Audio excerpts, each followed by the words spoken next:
नमस्कार जय जगन्नाथ जय श्रीराम सांग मैंने तो बहुत दिन हम सांग मैंने गोटे इच्छा थी मत बुढ़ापड़ा सोमनाथ बाबा दर्शन करने तो आज फाइनाली ठाकुर को दर्शन कर नहीं तो बहुत रिक्वेस्ट पर बाबा मत आज नहीं बहुत ही खुशी लगी बहुत ही संतुष्टि लगी बहुत कम समय भितर आम ठाकुर को दर्शन कर नहीं कारण बहुत ही फांका था तो सेठू आस पादुक को मुझे पाई नहीं तो आज बिना पियाज रसुण सादा सीधा रोषे करवार केवल भात तो भात सहित सांग मैंने बिना पियाज रसुण आज कोबी तरकारी बनईबार था सेटा हूँ बंधाकोबी तरकारी तो बंधाकोबी तरकारी तो सांग मैंने जानते ग्रीन मटर टा पड़े ता टेस्ट पूरा जबरदस्त लगे तो आलू ग्रीन मटर और बंधाकोबी पकई गोटे बहुत सादा सीधा रोसईटा करदी से पुणी धनिया पत्र पेस्ट देकी धनिया पत्र अदा जीरा और कंचालंगा पेस्ट देकी तरकारी करती जोटा टेस्ट पूरा जबरदस्त था तापर तो आपण मैंने देखुए से ग्रीन मटर छाड़बार अधा भाग मुझे खाई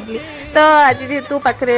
घर पाखे जेजेंर श्राद्ध था तो से माँ मो स्पेशली अरुआ डालमा ता सहित खट्टा ता सहित स्पेशल खीरी पठे तो टेस्ट पूरा यमी पूरा जबरदस्त था देन तापर रातिर डिनर रे प्रिपरेशन कर देइतली रुटी आलू कोबी तरकारी तो सांग माने पुणी थरे देखा गोटे नेक्स्ट ब्लॉग रे आज वीडियो टी एठी एंड करछि रहले सांग माने जय जगन्नाथ वीडियो भल लागले गोटे लाइक कर देबे